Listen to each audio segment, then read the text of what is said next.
ನಡೆಯುವಂಥದ್ದಕ್ಕೆ ರಾಜ್ಯ ಸರ್ಕಾರದ ವೈಫಲ್ಯಗಳು, ಅಧಿಕಾರಿಗಳ ನಿರ್ಲಕ್ಷ್ಯ, ಮಾನಿಟರ್ ಮಾಡ್ತಾ ಇಲ್ಲ. ಇಡೀ ರಾಜ್ಯ ಸರ್ಕಾರ ಎಲ್ಲ ಮಂತ್ರಿಗಳು ದುಡ್ಡು ವಸೂಲಿಗೆ ಇಳಿದ್ಬಿಟ್ಟಿದ್ದಾರೆ ಹೊರತು ಅವ್ರ ಇಲಾಖೆಗಳ ಕೆಲಸಗಳನ್ನು ನೋಡ್ತಾ ಇಲ್ಲ. ಅಧಿಕಾರಿಗಳ ಮೇಲೆ ಹಿಡಿತ ಹೊಟ್ಟೋಗಿದೆ. ಅಧಿಕಾರಿಗಳು ಯಾರನ್ನು ಕೂಡ ಮಂತ್ರಿಗಳ ಮಾತನ್ನು ಕೇಳ್ತಾ ಇಲ್ಲ. ಈ ಪರಿಸ್ಥಿತಿ ಅಂದರೆ ಎಲ್ಲರಿಗೂ ಅನಿಸ್ಬಿಟ್ಟಿದೆ, ಈ ಸರ್ಕಾರ ಅಧಿಕಾರಿಗಳಿಗೆ ಅನಿಸ್ಬಿಟ್ಟಿದೆ ಈ ಸರ್ಕಾರ ಇರುತ್ತೋ ಹೊರಟೋಗ್ತತೋ, ಚುನಾವಣೆ ಆದಮೇಲೆ ಈ ಸರ್ಕಾರ ಇರುತ್ತಾ ಅನ್ನೋ ಗ್ಯಾರಂಟಿನೂ ಹೊರಟೋಗ್ಬಿಟ್ಟಿದೆ. ಆದ್ದರಿಂದ ಅಧಿಕಾರಿಗಳು ಮತ್ತು ಮಂತ್ರಿಗಳ ಮಧ್ಯೆ ಏನು ಸಮನ್ವಯ ಕೊರತೆ ಕಾಣ್ತಾ ಇದೆ. ಆ ದೃಷ್ಟಿಯಿಂದ ಇವತ್ತು ಇಡೀ ಆಡಳಿತ ವ್ಯವಸ್ಥೆ ಕುಸಿದೋಗ್ಬಿಟ್ಟಿದೆ. ಆಡಳಿತ ವ್ಯವಸ್ಥೆ ಪೂರ್ತಿ ಕುಸಿದೋಗಿದೆ. ಮಜಾವಾದಿ ಸಿದ್ದರಾಮಯ್ಯನವರು ಮಜಾ ಮಾಡ್ಕೊಂಡು ಆರಾಮಾಗಿದ್ದಾರೆ ಅಷ್ಟೆ.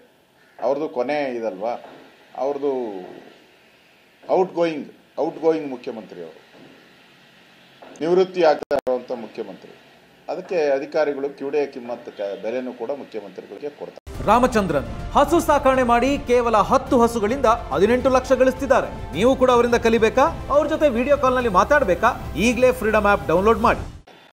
ಈಗ ನೀವು ಕಾನೂನು ಸುವ್ಯವಸ್ಥೆ ಕುಸಿದಿದೆ ಅಂತ ಹೇಳ್ತಾರೆ. ಎಲ್ಲಿ ಕುಸಿದಿದೆ, ಏನಾಗಿದೆ, ಕೆಲವೊಂದಿಷ್ಟು ಘಟನೆಗಳು ಆಗ್ತವೆ. ಅದ್ರ ಬಗ್ಗೆ ನಾವೆಲ್ಲ ರೀತಿಯ ಕ್ರಮ ಕೈಗೊಂಡಿದ್ದೀವಿ. ಬಿಜೆಪಿಯವರಿಗೆ ಮಾಡಕ್ ಕೆಲಸ ಎಲ್ಲ ಆರೋಪ ಮಾಡ್ತಾರೆ. ಸರ್ಕಾರದಲ್ಲಿರುವಂಥ ಮುಖ್ಯಮಂತ್ರಿಗಳಿಗೆ, ಗೃಹ ಸಚಿವರಿಗೆ ವಿರೋಧ ಪಕ್ಷವಾಗಿ ಟೀಕೆ ಮಾಡಕ್ಕಿದ್ದಾರೆ ಅಂತ ಹೇಳಿದ್ರೆ, ಹಂಗಾರೆ ದಿನನಿತ್ಯ ಮಾಧ್ಯಮದಲ್ಲಿ ಯಾಕೆ ಬರ್ಬೇಕು ಸುದ್ದಿ? ಜನ ಭಯ ಕೊಳ್ಬೇಕು. ಹಂಗಾರೆ ಮಾಧ್ಯಮದಲ್ಲಿ ಬರ್ತಾ ಇರೋ ಸುದ್ದಿ ಎಲ್ಲ ಸುಳ್ಳ? ನಾನು ಹೇಳ್ತಾ ಇಲ್ಲ, ಜನ ಅಲ್ಲಿನ ಯಾರು ನೇಹಾ ಕೊಲೆ ಆದಾಗ ಕಾಂಗ್ರೆಸ್ಸಿನ ಕಾರ್ಪೊರೇಟರ್, ಕಾಂಗ್ರೆಸ್ಸಿನ ಮುಖಂಡರು ಅವ್ರು ಹೇಳ್ತಾ ಇದ್ದಾರೆ, ಕರ್ನಾಟಕದಲ್ಲಿ ಯೋಗಿ ಆದಿತ್ಯನಾಥ್ ಅಂತ ಉತ್ತರ ಪ್ರದೇಶದ ಮುಖ್ಯಮಂತ್ರಿ ತರ ಇಲ್ಲಿ ಒಬ್ಬ ಮುಖ್ಯಮಂತ್ರಿ ಬರಬೇಕು ಅಂತ ಹೇಳಿದ್ರೆ, ನಿಮ್ಮ ನಾಯಕ, ನಿಮ್ಮ ಕಾಂಗ್ರೆಸ್ ನಾಯಕ ಅವ್ರು ಹೇಳ್ತಾ ಇದ್ದಾರೆ ಕಾನೂನು ಸುವ್ಯವಸ್ಥೆ ಸರಿ ಇಲ್ಲ ಅಂತ. ಇನ್ನೇನು ಬೇಕು ನಿಮ್ಮ ಕನ್ನಡಿ? ಇದಕ್ಕಿಂತ ನಿಮಗೆ ಕನ್ನಡಿ ಬೇಕಾ? ನಿಮ್ಮ ಕಾಂಗ್ರೆಸ್ ಅವರೇ ಹೇಳ್ತಾ ಇದ್ದಾರೆ ಕಾನೂನು ಸುವ್ಯವಸ್ಥೆ ಕುಸ್ತಿದೆ ಅಂತ.